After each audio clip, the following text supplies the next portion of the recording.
अभिनेत्री राधिका आपटेनं लेकीच्या जन्मानंतर एक मोठा निर्णय घेतलाय। आपल्या अभिनयानं सर्वांना भुरळ घालणारी राधिका आपटे आता दिग्दर्शन सुद्धा करणार आहे। कोट्या या ॲक्शन फॅन्टसी सिनेमाचं राधिका दिग्दर्शन करेल। मराठी अभिनेत्री उर्मिला कानेटकर एक नवीन नाटक घेऊन येते। जागतिक महिला दिनानिमित्तानं उर्मिलानं या नाटकाची घोषणा केली। फिल्टर कॉफी असं नाटकाचं नाव असून महेश मांजरेकर नाटकाचं दिग्दर्शन करतील। मराठी अभिनेत्री प्रिया बापटनं तिच्या आईच्या वाढदिवसानिमित्त एक जुना फोटो शेअर करत भावूक पोस्ट लिहिली आहे। वाढदिवसाच्या शुभेच्छा आई, मला तुझी खूप आठवण येते। मला माहित आहे की तू माझ्यावर कायम लक्ष ठेवत असतेस, अशी पोस्ट प्रियानं केली आहे।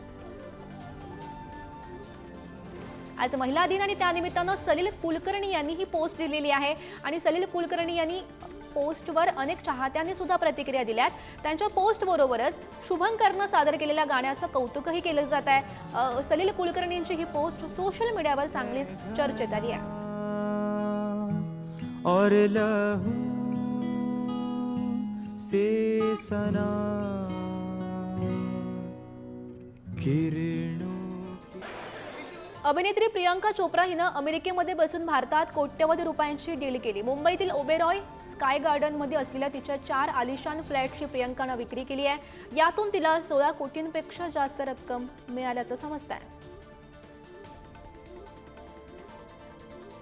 कर्नाटकमधील सिनेरसिकांसाठी आनंदाची बातमी आहे। आता सर्व चित्रपटगृहात 200 रुपयात चित्रपट पाहता येईल। मुख्यमंत्री सिद्धरामय्या यांनी सर्व चित्रपटगृहात चित्रपटांच्या तिकिटाची 200 रुपयांपर्यंत ठेवण्याचा निर्णय घेतलाय।